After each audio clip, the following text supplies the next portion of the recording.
Welcome to the Informed Pregnancy and Parenting Podcast. I'm your host, Dr. Elliot Berlin, and you have tuned into a great episode. I'm going to start by introducing my co-host for tonight. She's a wife, mother, birth worker, and artist. She's a doula, Reiki practitioner, yoga instructor, hypnobirthing, childbirth educator, and studies herbalism. She's the queen of steam, making and selling vaginal steam stools and steaming blends. Nicole Sessions, welcome back. Hey, hey.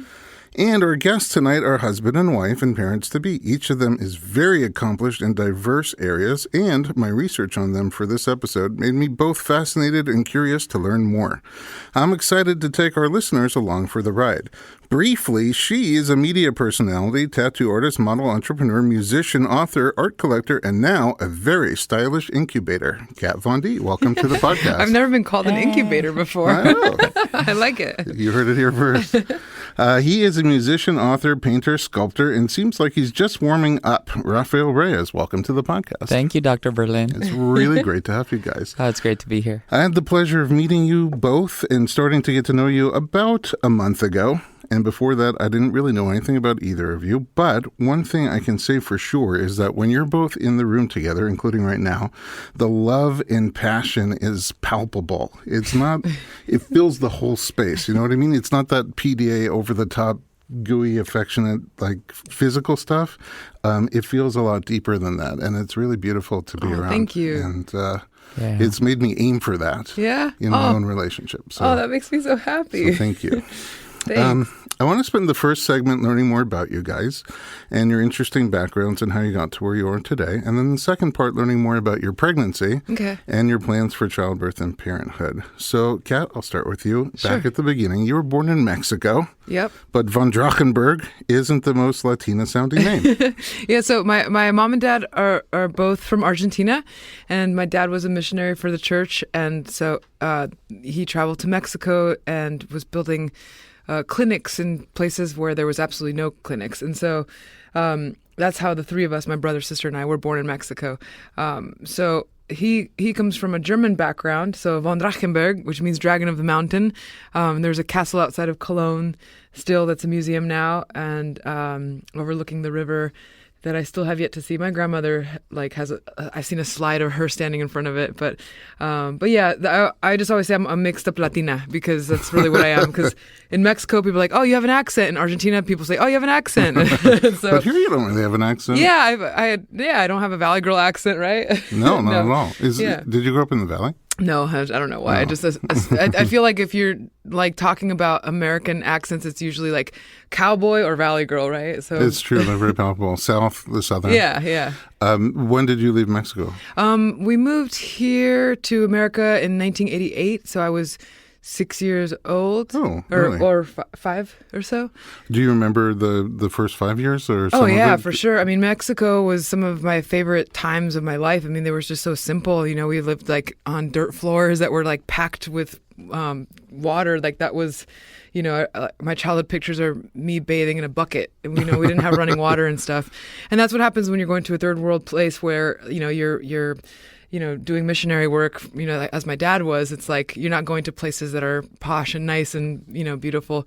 But I just remember those were the times where my family was the closest. You know, it was just so simple. And, you know, I remember being a tomboy and like packing frogs into my pockets and them coming out like in the dinner table and stuff like that. I love that. Yeah. But they were Seventh-day Adventists. Yeah. So my family, well, we were all brought up Seventh-day Adventist. I don't consider myself SDA or anything at all, but No, yeah. So SDA, I mean, a lot of people don't really even know what it is. To me, it just seems like almost Jewish with a lot less food. Yeah, exactly. Yeah. Yeah. So it's like, yeah, it's still like a Christian-based religion, but it has like a lot of Jewish traits. So we kept the Sabbath growing up, and like none of my friends knew what that was. And we were I never was able to, you know, go to like slumber parties and stuff like that. Like, whoa. But not that we had that many friends, but yeah. So we know we didn't eat like any fish without scales, like like kosher rules. Yeah. So I've never had like shrimp or lobster my whole life. Like, yeah, Wow. I've never eaten that. Yeah.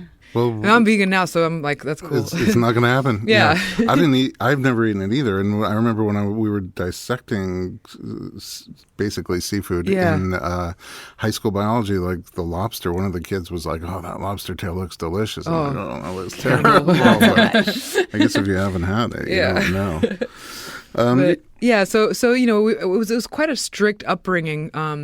So needless to say, I probably, put my parents through the ringer, like just through all the things I've been into over, when they're quite conservative. So having a mohawk Still? when you're 14. Yeah. Yeah. I mean, I would say my parents are much more open now because they've dealt with me for the last 36 years. Yeah. But yeah, I think, my parents are amazing. They're just, they're not Americanized in a lot of ways. And I think that that's one of the things I love about our childhood and, the way we were brought up, like I had no idea who New Kids on the Block were when we first moved to America. That was like the band. Yeah. And I remember. You were the New Kids on the Block. Technically. Yeah. But I remember going to school and like seeing kids like wearing little buttons with like Jordan or whoever, Johnny, and my sister and I were like, learning English, we didn't really care. So nothing like what people were wearing, like any material things, we just weren't interested in. I was always drawing and, we were always playing with each other and, exercising our imagination versus like we couldn't afford television, so like cable or whatever. So I didn't know what MTV was or any of that stuff, and I love that. I think I had like I don't know what's the American term for like. I was ahead of other people in that sense, because we weren't bogged down by all the stuff that I think kids are nowadays. Oh, even worse now. Oh, yeah, yeah. Materialism and the media. Yeah, yeah. The media is you. Like you can't even separate the kids from the media. Yeah. But you're very into the arts. Yeah. Right? Music and art collection and reading, and you became an author and a singer, and you play piano. We have a little piano in the studio, and you pulled up to it and just hammered out some keys. Thanks. Where did you pick that up? Well, I was classically trained since I was about five years old is when we started. So when you moved here to California? Yeah. So my grandmother, who was a pianist, she was like a real pianist. Your Drachenberg grandmother? Yeah, my dad's side. Okay. Yeah, and so she was like the cold German woman. So like, like they weren't cute, like fun, like piano lessons. It was like, I've definitely felt like shamed at some points if I didn't get it right. But funny enough, my brother and sister didn't really stick to it. And for me, I just obsessively like just grew deeply in love with classical music. It was your grandmother who taught you? Yeah, so we had weekly piano lessons. We had practiced 2 hours a day. Like when everybody was having fun, I was at a timer crying, and my mom's like, "It's not starting until you start." Like, and I'm like, ah! And now I love them for it. Do you play regularly? Yeah. Is it therapeutic for you? Yeah, and I think music has always been my number one passion. More so than drawing and stuff. So it's always been my dear friend, growing up. So who are your musical influences? In the classical world? In any world. I love... You play classical. I play classical, so I read music, but I write music now too. So I can, I've stemmed away from like Chopin and Beethoven, who's my favorite, and Mozart and stuff like that. But yeah, I think modern day stuff, it's like goes all across. I love everything from my husband's music to, Thank you. I love a lot of 80s stuff. So the Depeche Mode and The Cure and, romantic, hopeless romantic music I love. Do you play other instruments besides piano? Yeah, I play string instruments, so I can play guitar and things like that. I have harpsichords and organs, but technically it's piano. I collect a lot of obscure instruments, so our house has like a funny music room. Whenever you come over, you'll see. Definitely. I can't wait. Yeah. So I can play by ear. Cool. I'm a little ADD, so lessons were horrible for me. Yeah. Because as soon as I knew what something was supposed to sound like, I couldn't look at the notes. They drove me nuts. Yeah. So I can play by ear, but the downside of playing by ear is if you don't do it all the time, you can only play what you can remember. Yeah. So oddly enough, I play Pachelbel's Canon. Oh, cool. Nice. Usually if you play one song, it's like Chopsticks or Mary Had a Little Lamb. On Pachelbel's Canon. On piano and on guitar, it's Paradise City. Oh, cool. Nice. Yeah. Good range. Thank you very much. Yeah, we'll jam. And so I want to see your obscure instruments. I can probably learn one song on each. Cool. I love that. Great. And also, you have a really beautiful singing voice. Oh, thank you. Did you take lessons for singing, or is that just... I did. When I decided to write an album, I just like anything else, I was like, in order to master something, it's not, I don't believe in naturals, to be honest. I don't like, people are like, oh, wow, you have like a God-given gift of drawing, and I don't believe I do at all. I think what I do is not extraordinary in any sense. I think anybody can do what we do. you just have to put in the effort into practice, It's a lot of work. It's a lot of work, yeah. And so with the singing stuff, I just saw it again as like another muscle I needed to train. And, I found like a voice coach that I really loved. And I was doing vocal lessons with him for 6 days a week for the first year or two until I started recording. And then until I felt like I was in control of my voice. But, we're constantly always continuing to learn, I'm not like in any way like I haven't I have yet to impress myself, which is a good goal to have. Well, you've already impressed me, but Thanks. And me, baby. So sweet.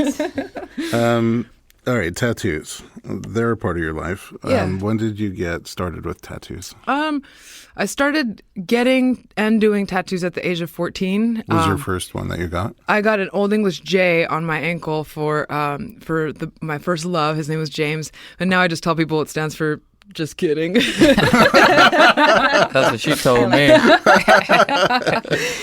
But I still have the tattoo. I love it because it was really such a pivotal time in my life. I just was like, I don't know where I learned this, where I somehow picked up on the idea of freedom and just understanding that, we stand accountable for our actions, and like you don't necessarily have to do what people are expecting of you, especially society. And, and for me, it was different than a lot of people. I don't condone people dropping out of school or anything like that. But for me, that was something that I quickly understood high school as like a social structure. It was like, okay, this is training for what's going to be afterwards as an adult. Like the school stuff is easy for me. That's the fun part. I was like, learning is nothing, but it's the dealing with these dynamics, of like who's cool based on what. And I just always just saw past that. So when I started tattooing, I was like, I need to focus more of my energy on this. And I left school and became a full-time tattoo artist. And How old were you? I was, I dropped out of school when I was 14. So I went to maybe 2 weeks of my freshman year. Wow. And then It's like the first bite of the apple. my poor parents, see? Did they freak out at 14 when you dropped out of school? Yeah. And I think for them, they were really scared, mainly by how I looked, to be honest. I had a shaved head, like I had like a mohawk and colored hair, and I was wearing like crazy, just over the top makeup that, I was wearing like eyeliner for lipstick and just dressing. And I don't want to say rebellious because I wasn't rebellious, but I was expressing something within me that I was evoked by music. Listening to a lot of punk rock music was like my gateway access into free thinking. And, it taught me to question authority and like question like, why do we dress the way we do? Is it because that's what mom dressed me to be, or that's what's expected? Or is that what the popular girls are wearing? Like if I were to ask myself, what do I actually like? It would look a lot different than most people, and I don't know where I learned it, but I was okay with that. So from the very beginning, I never felt like I belonged, not even within my own family unit. And it was a bit of a lonely place, but then you found other like-minded people, and it was like kindred spirits. So I quickly like found my tribe, like through music, really. I mean, that's how we met too. And through that connection and being an outsider. So I think that's something that I've always been pretty vocal about. And I don't want to attribute my success to it, but I attribute like a lot of relatability to Well, it's pretty awesome to be able to look inside and say, who am I? What do I want? Yeah. And then just do it even when the outside forces don't want you to. Yeah, At of course. 14. Yeah, At 14, yeah. That's right? bananas. Like, Yeah, I'm 44 and I'm thinking, I'd Still like to try trying. that sometime. I need a J. Well, it's crazy though, because I look back and I'm like, I have like a makeup line now, and like we have these photo shoots where like they're taking pictures of me, and I'm like, and I suck at it. I mean, I'm better off taking goofy photos or like bad posture and stuff, but I can do it. I just don't. It's not really my thing. But I trip out because it's like all my life I've just been accustomed to not being considered attractive in ways like to the like conventional idea of beauty. Like I've always been like obscure and weird, or like I don't know, like I don't want to say picked on because that sounds dramatic, but like I got made fun of a lot in school, which I was like, yeah, I don't care or whatever, I don't want to be in your fucking cheerleading squad anyway or whatever. But yeah, so I'm just so used to it now. It's like we're in real amazing times because having a blue lipstick, that would have not flown at all when I was growing up. I was wearing eyeliner as lipstick. Now you see it on like fashion runways, and you see like young kids wearing it, and people are expressing themselves the same way that I was when I was little, except now they have each other, and that's a beautiful thing. I think it's an exciting time. Yeah, and even if they're not geographically close, they can bond together. Yeah, and form groups. And totally have support. Yeah. How did you like stand out? There's so many tattoo artists. How did you rise to the top or stand out from the crowd? Well, let's see. I was tattooing before the TV shows were popular and stuff, so there were not very many female tattooers. I couldn't remember like the handful of names at the time that were good. And other than that, it's very much a male, like a manly man's world, And so I don't know. I just knew that I had to practice and really be great, like my maximum potential. And do you practice on people, or do you practice? Well, on I was paper? lucky enough to have a lot of underage friends that were down to get tattooed because they couldn't get tattooed at shops. So I'm like, all right, cool, But yeah, I just started off doing simple things and building up, And so I didn't start doing portraits and realism until I was about 18 or 19 years old, and that was my true passion. It's like I love realism. I love tattooing. Renditions of whether it's a photograph or someone's like pets or whatever.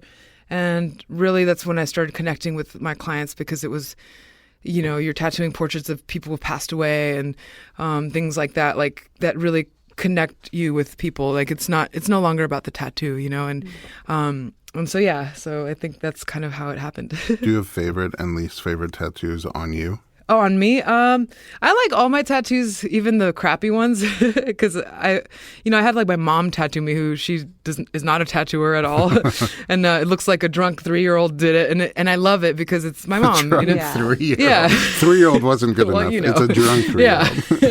Well, 3-year-olds, sober ones, they might be pretty good.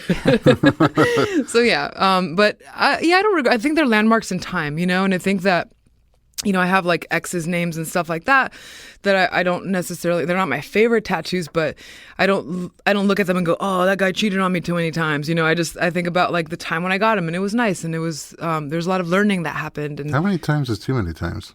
Oh, no, I said 20 times. Oh, 20. I thought you said that guy cheated on me too many times. Oh, one time is too many. That's what I thought. Yeah, good standard. Yeah. 17. Yeah. Okay. Television, is that what kind of boosted you into a household name? I don't know.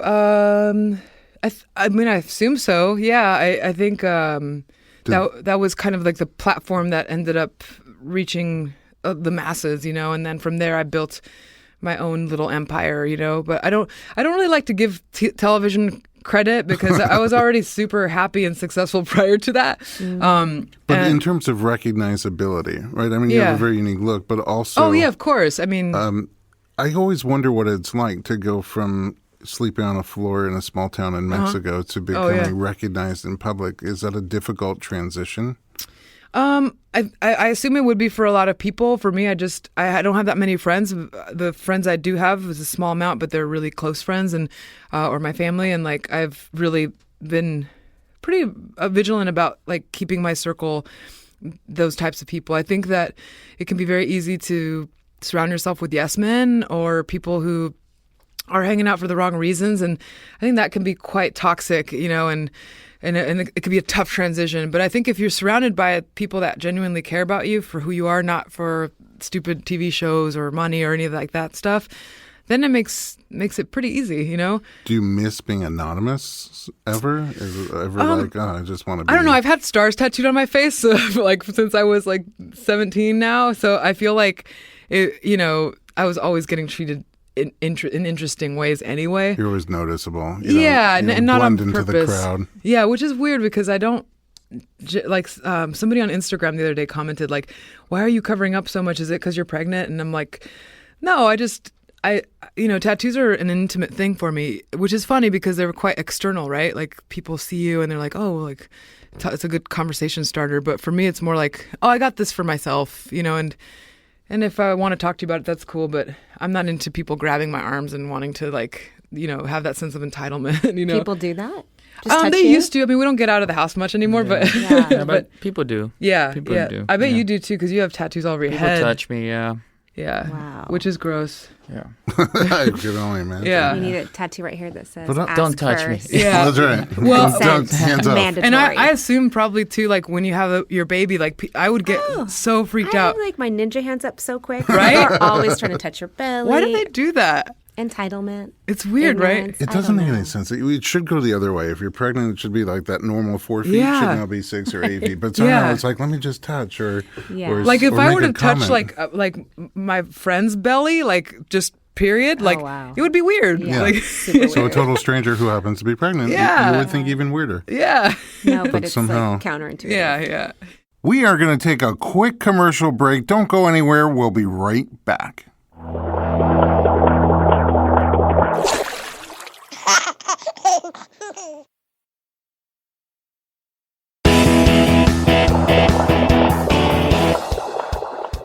You mentioned briefly that you have a beauty line with Sephora. Yeah. I was just there, my niece's bat mitzvah. Getting some makeup for Uh-huh. yourself. Yeah. Getting some makeup for myself. I like the underage red for me personally. It brings me back to my youth.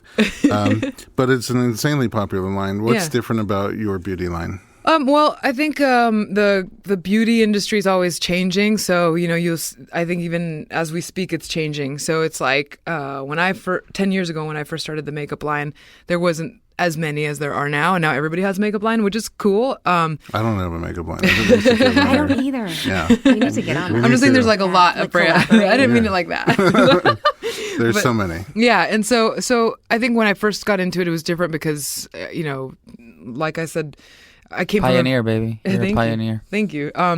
But I think I come at everything I do as like from the standpoint of a fan, and I think a lot of companies, especially corporations, don't do that because they've like blocked out that childhood innocence somehow, where they just like, okay, let's look at numbers and what sells and like marketing and blah blah blah, and then they bust out a product based on a formula, Whereas for me, I'm just like, I'm a true fan of makeup. I'm a true fan of music. I'm a fan of tattooing and art. So my approach will always be like from the things that I want to make. So I think that there's a sincerity in that, So I'm not trying to make a product to like sell to somebody to like convince them that they need this. Like nobody needs makeup, But if you want to express yourself in that and you want some tools, here's some really cool, great stuff. So your line's based on the makeup that you would already wear? Kind of. I don't want to say that because I don't want people. It's not like the makeup line is about looking like me. Right. Like my mom wears my makeup and she does not dress like me at all. So it's there's the beautiful duality in that. But yeah, and I think over the years, I really started getting more active into my animal rights activism. And so there's just, in the beauty world especially, there's so much like terrible cruelty with like animal testing and things like that. So we were kind of one of the pioneers of just being really vocal and beating on like the vegan drum like loudly as possible and getting people to consume in a more conscious way. So In terms of making your makeup vegan, are there animal products in makeup or it's oh just my God, yeah. I had there no really idea. are? When I first started, I was like, I didn't know what carmine is like crushed beetle's wings that people put on their lips. Oh, I'm like, wow. yeah. For dyes. Yeah. Yeah. Lanolin is like comes from there's some that comes from fats from animals and things like that. Collagen. Yeah, Fish there's all scales, kinds of stuff like that. But Wow, but- I had but- no idea. even more so than that, it's the animal cruelty aspect of it. So when you say like cruelty free, it means you don't test on animals, and the testing is just horrific what they do. And then I just think in the name of vanity, that's just so ridiculous. Right, And- the first time I read that, I'm like, why would they put like lipstick on a pig and things like that? But you're saying the ingredients that you test how they react to. Oh no! They like will make rabbits eat lipstick until they die. Like those. That's one of the tests, for example. Another one is like they'll inject certain chemicals into the eyeballs or cut open bunnies and like insert ingredients.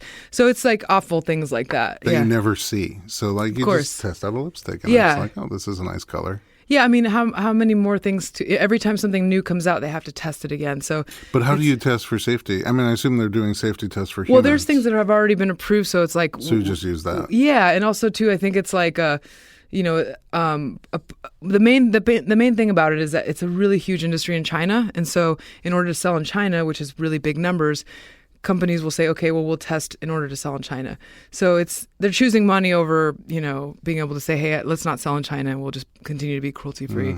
So, but on the other hand, there's so many great brands that are totally coming on board with that too. So we're not alone on that. So it's nice. I have a million more questions for you, but I want to get to Papa Bear. You've been sober for many years. What are you sober from? Let's see. I just celebrated 11 years in July. July 7th is my sober anniversary. Congratulations. Thank you. Yay. Happy anniversary is what do people say? I think sometimes like in America they say birthday, but I think that sounds weirdly like juvenile, like happy birthday, like. But let's have a cake. But to be honest, I celebrate my sober anniversary much more than I do my birthday. Like it means a lot more to me, because without my sobriety, I wouldn't be sitting here with you today, or have an amazing relationship or a baby on the way. So, but yeah, I was mainly drinking. I had like a 3-month stint of drugs. Thank you. But then, then I just decided to quit one day, and I haven't looked back. So, yeah. Oh, there was no method or process? Well, I mean, a lot of people will take like the AA route. I read the book, like the big book, which I loved.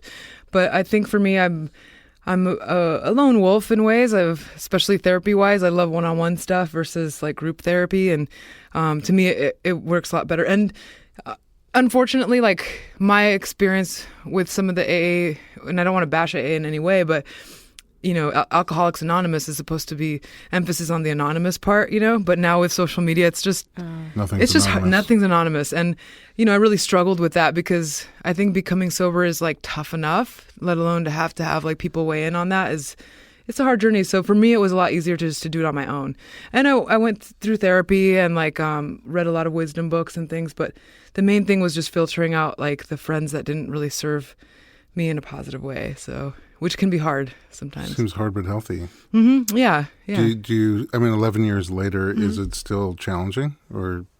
Oh no, I couldn't. Totally in the past. Yeah, I mean, you could do drugs and drink in front of me, and I wouldn't be tempted at all. I just choose not to hang out with people that do drugs. Drinking doesn't bother me as much. Drinking happens all over, so it's hard to get away from it. Kind of. I don't know. I have a lot of sober friends. I mean, my husband also sober, and there's all those 3-year-old drunkards doing tattoos. Yeah, gotta stay away from that. There's such bad influences too.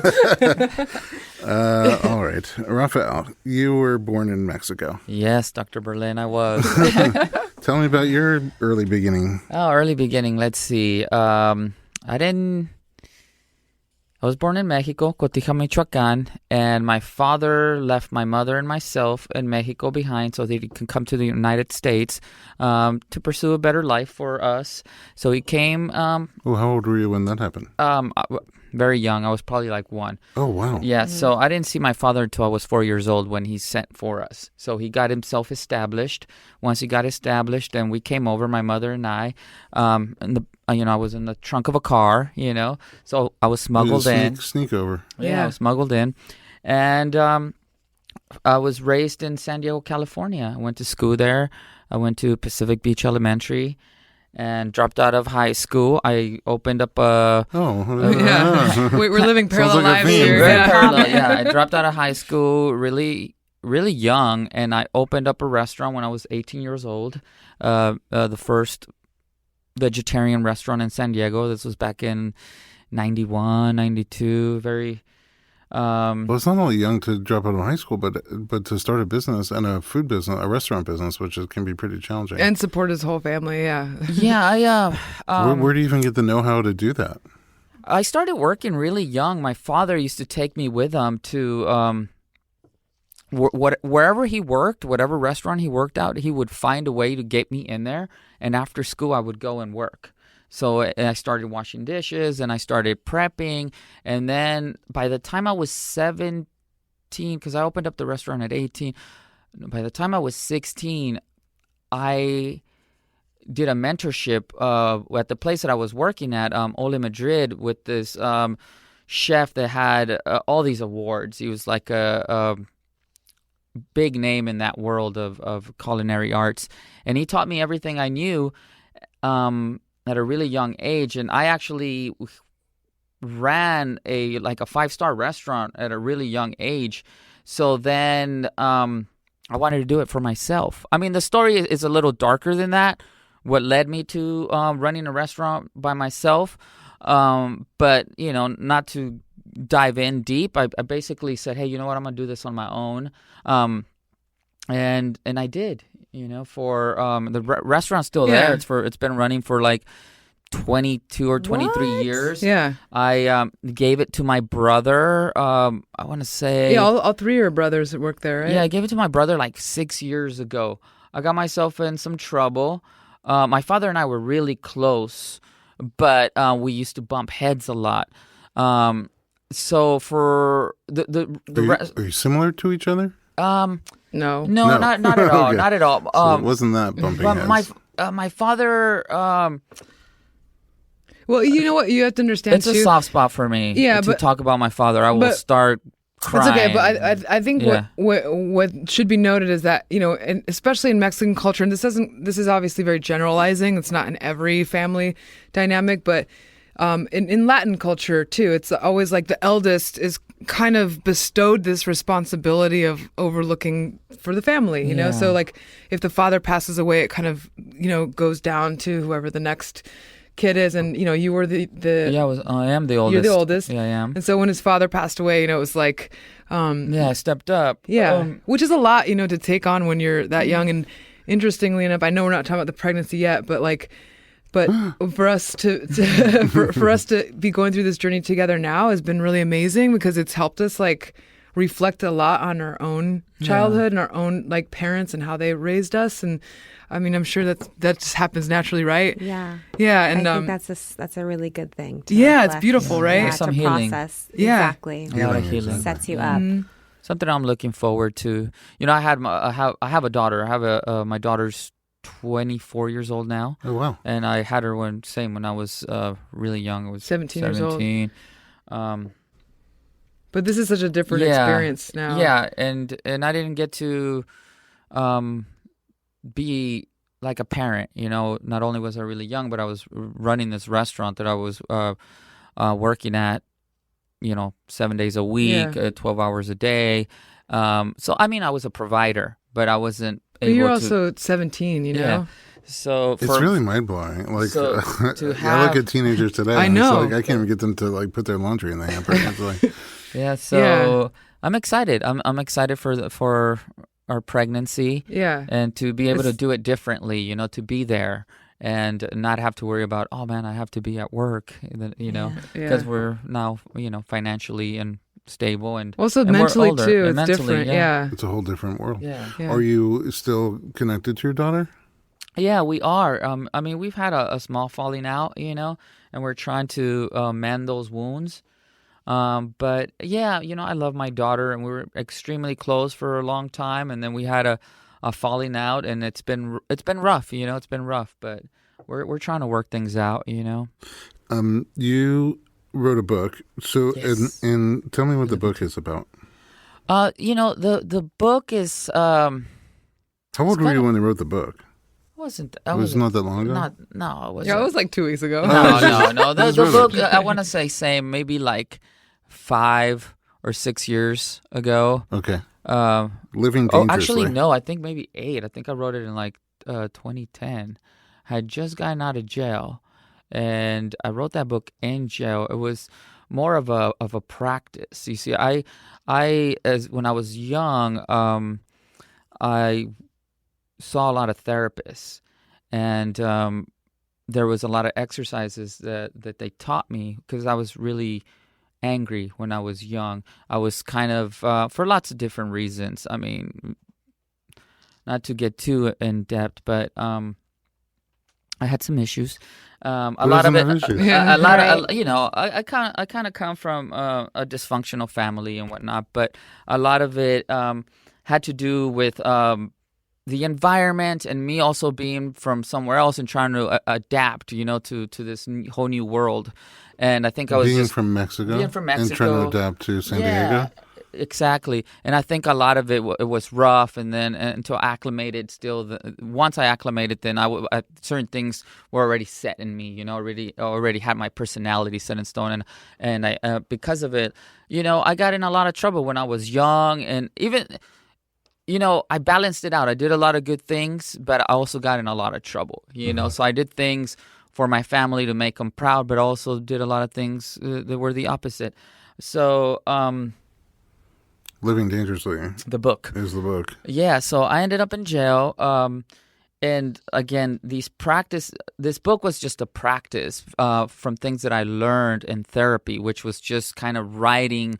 It was like self exploration, and just trying to go back inside yourself. And I was trying to figure out what had led me into jail. I was like, because I really didn't even know how I ended up in jail, because during that time I was drinking and I was very upset at myself, and I was trying to punish myself because my father passed away, and I blamed myself for his death because we got in a really, really ugly fight the day that he passed away. So I unraveled. You see, before that, I was my father's nurse. I took care of my father for 4 years, and the restaurant was established. So I was making great money. So I didn't really have to work. The restaurant was running itself.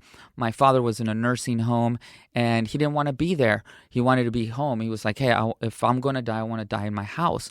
But he was kind of blacklisted from the nursing community because he had a bad attitude, and he would do things that people would quit all the time. So we put him in a nursing home. Same things were happening there, and he just wanted to come home. So I said, hey, you know what? I took it upon myself because we had this relationship where I was always chasing him for always wanted him to acknowledge me in a certain way. So I think maybe that's why one of the reasons I opened up the restaurant really early and did all these kind of things, But I think in a certain way they were doing the opposite, So. But the book was a really good way for you to be able to Yeah, long story short, the book was me just trying to make sense of why I ended up in jail. So it was more for yourself. Yeah, everything I've done, the you. music, everything that I do has always been about just self-exploration and self-awareness. It's always been about me trying to have this relationship with myself. But growing up, you also were in part of a gang. Yes. I got jumped into a gang. Okay, so this it all ties into my father, the book, the jail. I got jumped into a gang when I was 13 years old. Oh, wow. My father... How does that happen? Well, I didn't want to be in a gang. It wasn't something that I was aiming at, or I was actually... I was really good at school and whatnot, and I was an artist. I wanted to be an artist. But a lot of that is just your surroundings. It was my environment. Yeah, we can't really blame it on. I'm not blaming it on anyone. I'm just so sorry if that's how I portrayed it. But no, it has nothing to do with my. Okay, so I have to tell the story. My father got in a fight with defending my sister, my youngest sister, from some guys that are in the gang that I got jumped into, that I'm from, the gang that I'm from. So this was before I got into the gang. So my father defended my little sister, and he beat these two guys up, and I saw it. I witnessed this. It was my first time ever seeing my father fight.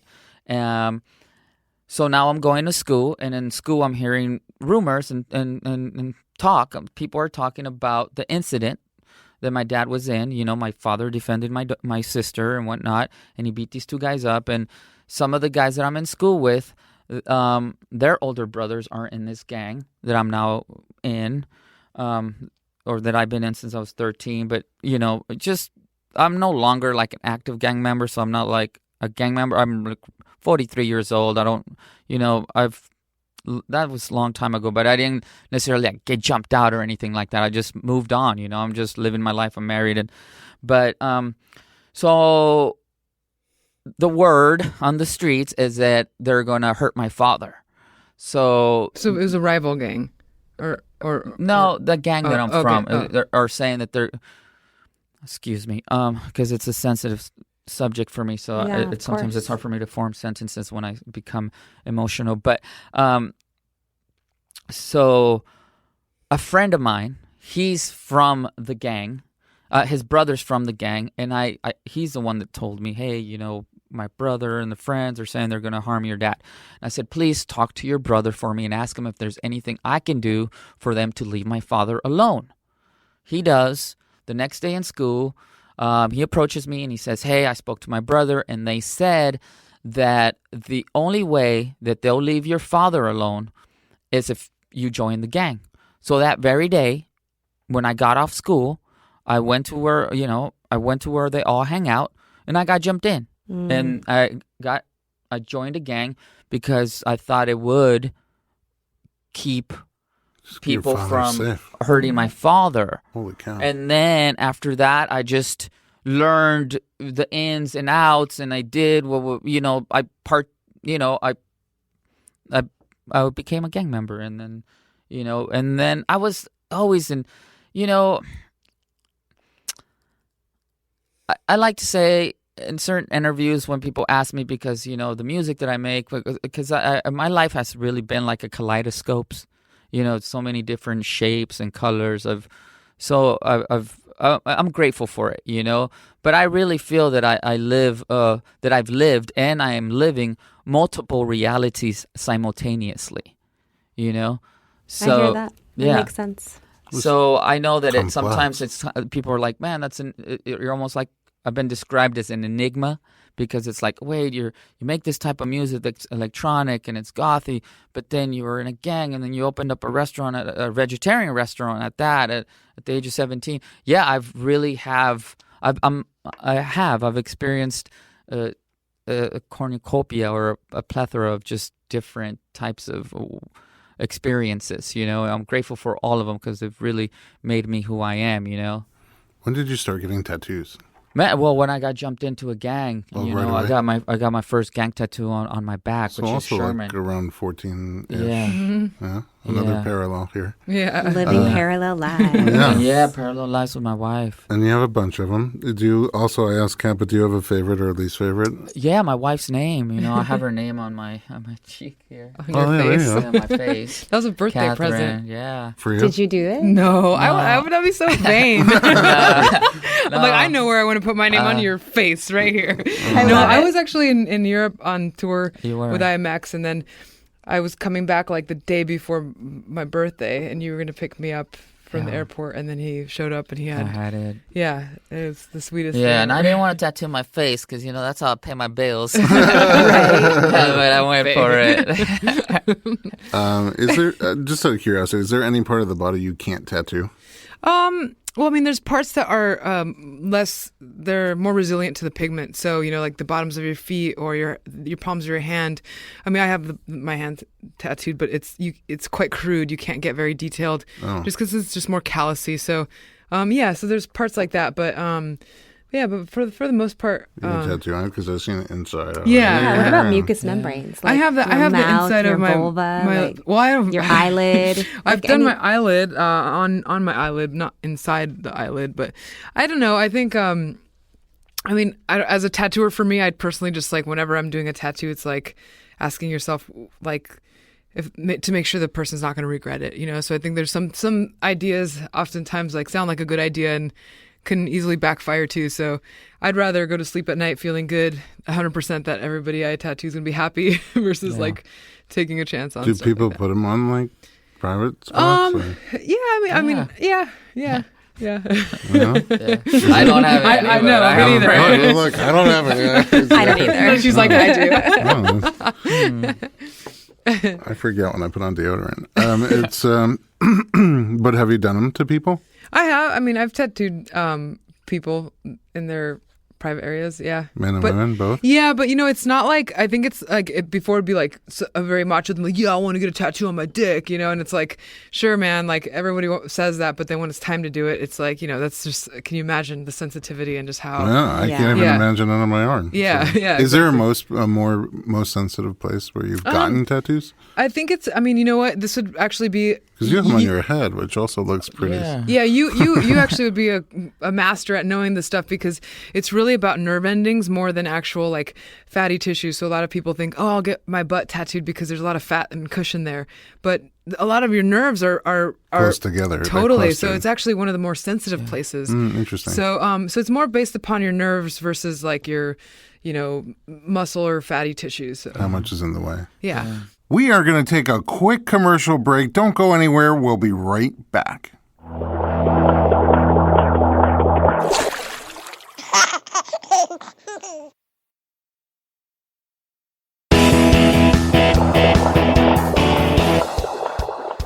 I want to to get back to your music, right? How did right now you have a band, Prayers. Yes. And it's been described as Cholo Goth. Yes. Which Cholo seem goth like genre. very separate worlds coming together. Yeah. Tell me about that. Yeah, You're a pioneer, baby. I'm a pioneer. Look at that. Another parallel. Pioneers. Yeah. Same thing, I just, how can I say? I went to a white school, and then I grew up in a Mexican neighborhood. I combined Smush the them two. together, and Yeah. here So we that's have what it. happened. Yeah. But same thing, I really wasn't even, I've always wanted to do music, but I never had the opportunity. I was always working, and even when again, same thing. It came from my dad. I was in jail. I wrote this book, and in jail, my dad came to me in a dream. It was as real as this conversation that we're having here, and he shook me up. He came to me. He said he loved me, that he forgave me, and that he wanted me to start living for myself and not for our family or for anyone else. And he really wanted me to start, to do what's inside my heart, whatever my heart desires, to go for it. So when I got out of jail, I taught myself. I got out of jail, I own a home. I have a home. And instead of moving into my home, I rented it out, and I moved into my garage, locked myself away for a whole year. Right when I got out of jail, I didn't want to be around people. Kind of same thing. I just Just need to adjust. I needed to adjust. Thank you. That's what I do. And so I locked myself away. I rented the house to my brother, and I stayed in a garage Oh, wow. for a year. And I watched a bunch of YouTube channels on how to produce and play instruments, and I taught myself, and that's it. Now That's we're here. impressive. That's How long were you badass. in jail for? Not that long, 6 months. That's a long Oh, time. it seems like a long time. No. I mean, that's like where we're at 6 months Actually- pregnant right now. That's right. No, No, but I seems like- needed it. It was a good thing. I'm not going to say anything bad about it. It really helped me in so many ways. 'Cause It's been a big part of like your rehabilitation. Yeah, Like, I was very self-destructive. Yeah. I was punishing myself. Was the system putting you in there just? no. No. Okay. No, not but at it all. turned out to be a good thing Yeah, for I you. just make the best of any Yeah. situations. And when I was in there, I'm a creative. I've always been, and I'll take any opportunity to create. And I was like, okay, I'm in here 6 months. I'm gonna write a book, and then I was like, okay. I was, like I said, the restaurant was doing well. So when I got out, I was like, hey, I'm just gonna stay in this garage. I don't need anything. I don't need to go to work. I'm And, just gonna that's sit one here. of the things that honestly we connected through is just, we both have like exteriors that I think can be very intimidating, or they give off an impression of, hardness, I think. I don't know how else to describe that. But one of the things I love about Raphael, which a lot of people don't know, is like, they hear his music and they hear the lyrics and it's aggressive. And I love it. It's amazing. It evokes a lot of feelings for me too. But one of the things that, we really connected over was just his gentle heart. He has a very gentle demeanor. There's so much love in there, and I think for somebody who's gone through so much exposure to violence and just pretty unforgiving, volatile upbringing, like it's just so amazing and inspiring to see you on the other side of that. And that's the Raphael that I fell in love with, and you can't have one without the other. It's so hard to picture because you're such a gentle soul. Right? I am. And- I thank you. I mean, you're a warm, gentle soul. You're passionate, you're loving, and you're calm. And so this whole history, it's almost like... It's shocking, right? Yeah, it's shocking. It's like you must be talking about somebody else. Yeah. Well, it feels like you've lived a few lives. Yeah. Multiple. Oh, no wonder why you married a realities. cat. Yeah. Yeah, it makes sense. So you got a whole bunch of there we lives go. here. How did I you love two that. meet? How did you find each other? What's funny enough is we met 14 years ago. Yes. He, I don't remember because this is back in my drinking days. So, as embarrassed as I wish I could be, I don't remember how I behaved. And I asked him, hey, was I nice at least? Was I a nice person? He's like, you were amazing, whatever. Yeah. And, but those are, yeah, I guess it's another reminder of like how grateful I am for my sobriety, because I really wish I could remember every single moment that I've ever shared with Raphael, and especially back then, how interesting would have been to like, oh my God. But instead we reconnected about 4 years ago. Yeah. And he came over to the house because he had wanted me to collaborate on a music video for one of his songs.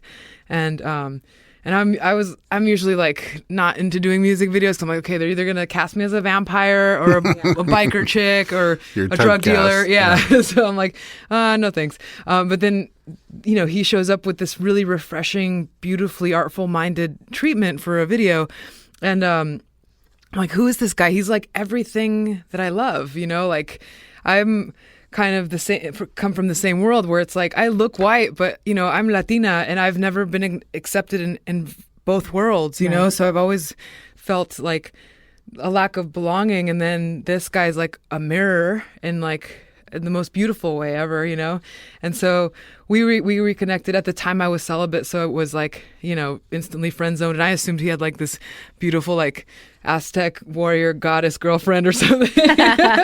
And then but come to find he had a crush on me the whole time. Oh, that's really and you sweet. can finish the story from that point on.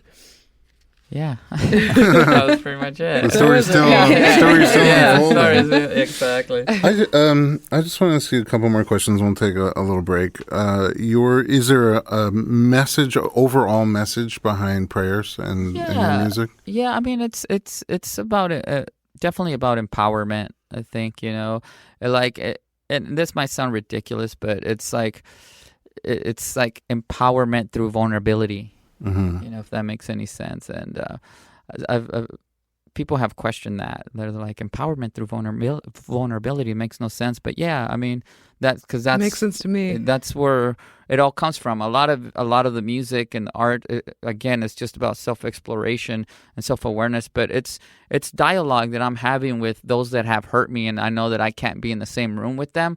So if I can just express it through my music, then it works for me, because that's even easier, and better, because then I can really say what I need to say. But it's if you really listen to the music, like the Young Gods album, that the majority of that album is about my daughter, and how she hurt me, and it was just me trying to communicate to her, So a lot of those are like, it's like therapy, me just trying to make sense. I have so many albums that I need to make that are popping into my head right now.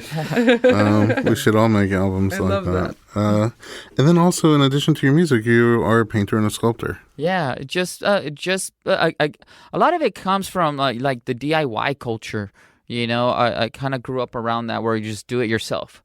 So a lot of times I needed stuff for the restaurant, and so I would draw the menu, and I during the time that I was I've always I wanted to be an artist, but my father wanted me to and I don't even have the body for it, but he wanted me to be an athlete, and so I tried it and it didn't work, but but I always wanted to be. I've been drawing since I was a kid, that was my escape, and writing, that was my another escape of mine. But yeah, a lot of it came just from necessity, from things that I needed, and I was like, well, I'll just draw it. I mean, I got a scholarship in fashion design, so I did competitions. I went to school for hypnosis when I got a jail, right after jail also. So my first album, SD Killwave, is on the concept of NLP, of neuro-linguistic programming. So a lot of it, I was like really just experimenting with language when I was and a lot of it came because the one thing that helped me when I was young was hypnosis, and I don't tell people this, like, I know we're going through the the hypno babies and hypno birthing and whatnot, but I went to school for hypnosis, and I graduated as a hypnotherapist, but I didn't want to practice, because it was more for self-help, because I wanted to control. I wanted to be able to control my own emotions. And I recalled when I first was introduced to it as a kid, it was the only thing that helped me with my temper. I had mastered already all everything that I needed to get out of situations with therapists. I had already mastered the language, and I knew, okay, my probation officer needs this, so I'll go to the course and I'll learn and I was just kind of like maneuvering my way. I was just in order, so I wasn't really getting help. I was just like working the system. The motions, I was just working the system, and then I got myself in a really bad situation where I hurt someone, and in front of my mother at that, and it scared her. And she was like a very resourceful lady, and she found help for me.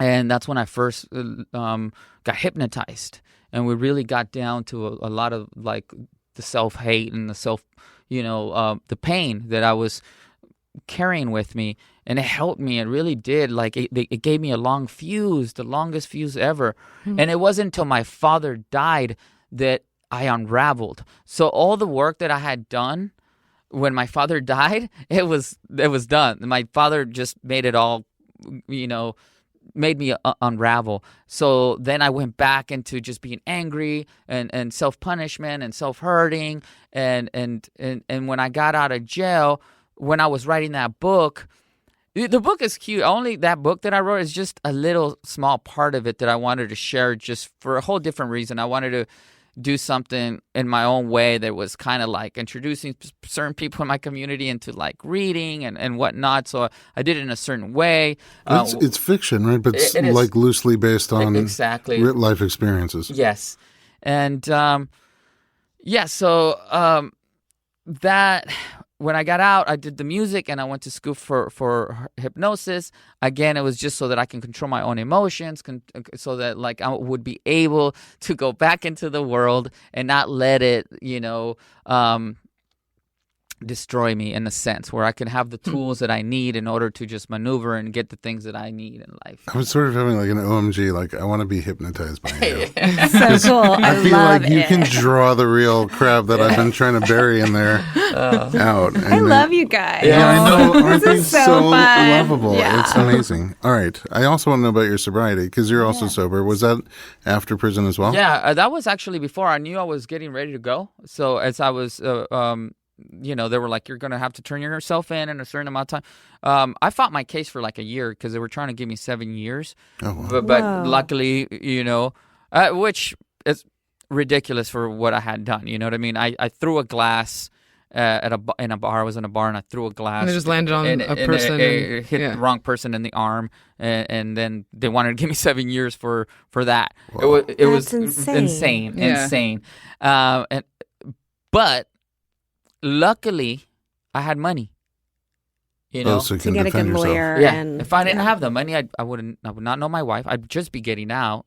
I would have. But got even out still, at the age then, of like, 42. I mean, I feel like I wish I would have been around there because we would have got a different lawyer. I'm Yeah, like, you ended up getting two felonies for that. Yeah, for throwing a glass. Yeah, and yeah. I mean, I'm it's like, not an excuse. It's not an excuse. Is that two strikes? That's two strikes. So in California, we said we have a 3-strike rule. So if you have another one strike, more, and that's what, life in prison? Yep, that's right. Holy crap! Yeah. So that's the other reason why I actually dove deep into the hypnosis, because I really wanted to be able to like control myself to where the only thing that I did not dismantle inside of me, because I have a whole bunch of things like that I embedded in myself, but the only thing that I left was life or death. You know what I mean? So if someone's trying to kill me, then I would defend myself. But other than that, words or even none of that, and I've done a lot of work on myself. Like, meaning you got rid of those triggers, like those potential things that might set you off. So many triggers. Okay.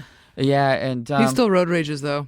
Hey, I road rage. She's telling on you now. Wait a second, I remember you. Luckily, road rage. Like, he gets mad sometimes. I'm like, babe, who cares? Like, the guy was just going on like, the way over here. I actually, I mean, you're very calm considering, because what you did was throw a glass. Mm-hmm. It's not like. Yeah. No, yeah, it's and I would think if there was a 3 strikes rule, like if I got caught speeding 3 times, then they'd take my car away and I can never drive again. And I had already gotten caught speeding twice. I can't imagine how I would drive, like so nervous and delicate and tender.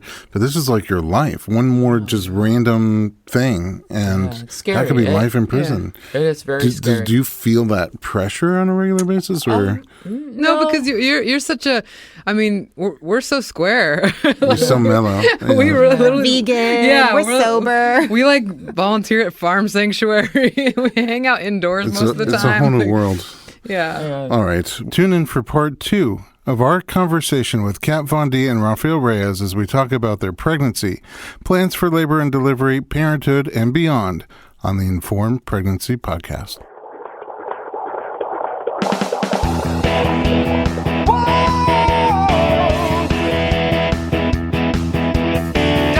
Doctor, give me the news. I got a